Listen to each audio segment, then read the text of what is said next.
Kumak's Fish, a tall tale from the far north, written and illustrated by Michael Bania.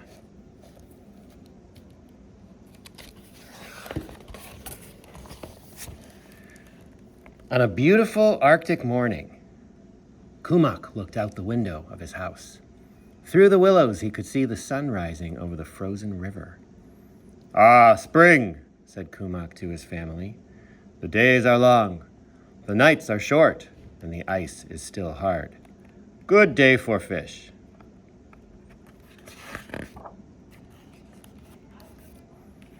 "Good day for fish," said Kumak's wife, pulling on her warm parka. "Good day for fish," said his wife's mother, pulling on her warm mukluks. "Good day for fish," said his sons and daughters, pulling on their warm beaver hats and fur-lined gloves. Kumak packed his fishing gear on his sled. He packed his wife on his sled. He packed his wife's mother on his sled. He packed his sons and daughters on the sled. And then, in the safest place of all, Kumak packed his Uncle Aglu's amazing hooking stick.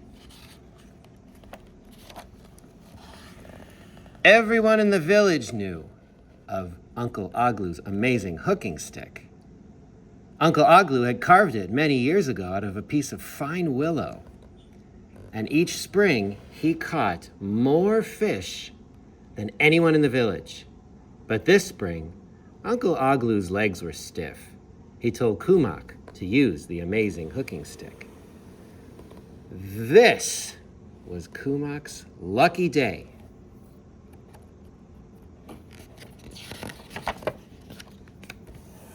When they reached the great frozen lake past the mouth of the river, Kumak's family dug their fishing holes and sat down to wait.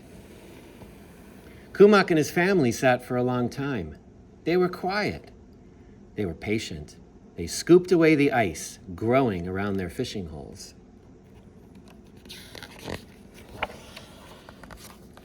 Just as the sun was starting to turn down for the day, Kumak's oldest son caught a fish. Then Kumak's two daughters caught a fish. Soon, his wife and his wife's mother each caught a fish. "Good day for fish," they said. Kumak was quiet. He was patient. He scooped away the ice growing around his fishing hole. Suddenly, Uncle Aglu's amazing hooking stick began to twitch. It twitched this way. It twitched that way.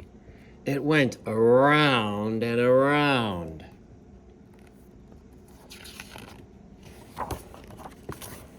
It gave one more twitch, then yanked Kumak toward the fishing hole. "What a big fish," said Kumak's wife. "Biggest I can remember," said his wife's mother. "The biggest fish ever," said his sons and daughters. They danced with joy, thinking about the happy faces of the villagers when they brought the fish home. Just then, Kumak began to twitch. He twitched this way. He twitched that way. He went around and around. Kumak gave one more twitch and slid head first toward the fishing hole in the icy water below. "Wife, help me pull this fish." Kumak's wife grabbed him around the waist, and together they took 2 steps back. "That fish must be as big as a seal," yelled Kumak happily. "Anna, help me pull this fish." His wife's mother ran to help. She took hold of Kumak's wife, and together they took 3 steps back. "That fish must be as big as a walrus." "Children, help me pull this fish." His sons and daughters ran to help. They lined up, one behind the other, and never let go. Together they took 6 more steps, but the stick pulled them all the way back to the edge of the hole.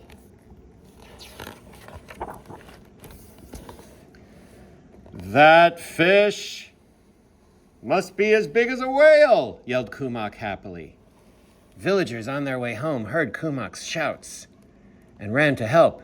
They lined up behind Kumak's family, and holding on tight to the person in front of them, they pulled and pulled. But no matter how many steps they took away from the hole, they always ended up back where they started.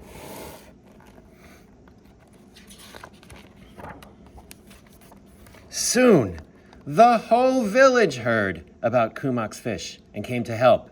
In one long line, stretching across the frozen lake, they pulled and pulled and pulled. Once again, Uncle Oglu's amazing hooking stick began to twitch. It twitched this way, and all the people of the village twitched this way. It twitched that way, and all of the people of the village twitched that way. It went around and around, and all the people of the village went around and around.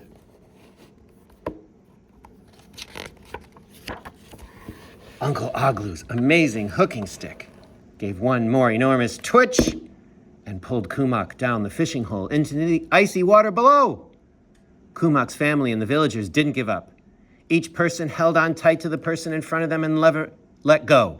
All together, they gave one more mighty pull and